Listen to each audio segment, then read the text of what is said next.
შეიქმნა სასწავლო დაწესებულებები, სხვადასხვა ორგანიზაცია, იმ ღირსეული ინსტრუქტორების, ოფიცრების და სერჟანტების და სამხედრო განათლების სარდლობაში შემოვალი კოლეგა ცენტრების დამსახურებას.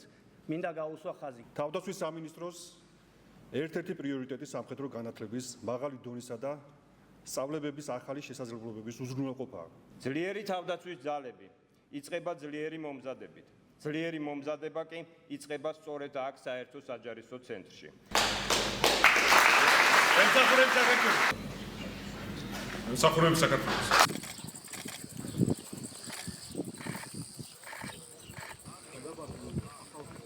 ილოცავთ საერთო საჯარისო ცენტრის იუბილეს.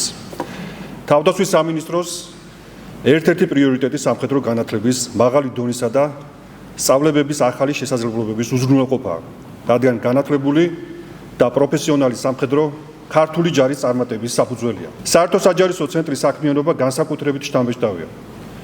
აღნიშნულზე ნათლად მიუთითებს მისი დაარსებიდან დღემდე აქ მომზადებული 18,000-მდე მსმენელი, რომლებიც მიღებული წოდნით აძლიერებენ ქართულ ჯარს.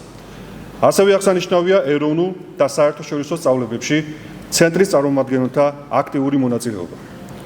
საერთო საჯარისო ცენტრი მუდმივად ვითარდება და აძლიერებს თავის საგანმანათლებლო პროგრამებს. საერთო საჯარისო ცენტრი ჩამოყალიბდა საქართველოს თავდაცვის ძალების ერთ-ერთ უმნიშვნელოვანეს სასწავლო და პროფესიულ განვითარების ცენტრად, სადაც ყალიბდება არა მხოლოდ სამხედრო უნარები, არამედ ლიდერობა, პასუხისმგებლობა, დისციპლინა და ის ფასეულობები, რომლებიც ყოველთვის განასხვავებდნენ ქართველ მებრძოლს. ცენტრი იქცა თანამედროვე სამხედრო განათლებისა და მომზადების ღირსეულ მაგალითად.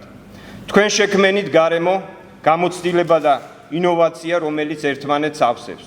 ხოლო ტრადიცია და განვითარება ერთიან მიზანს, საქართველოს ძლიერებას ემსახურება.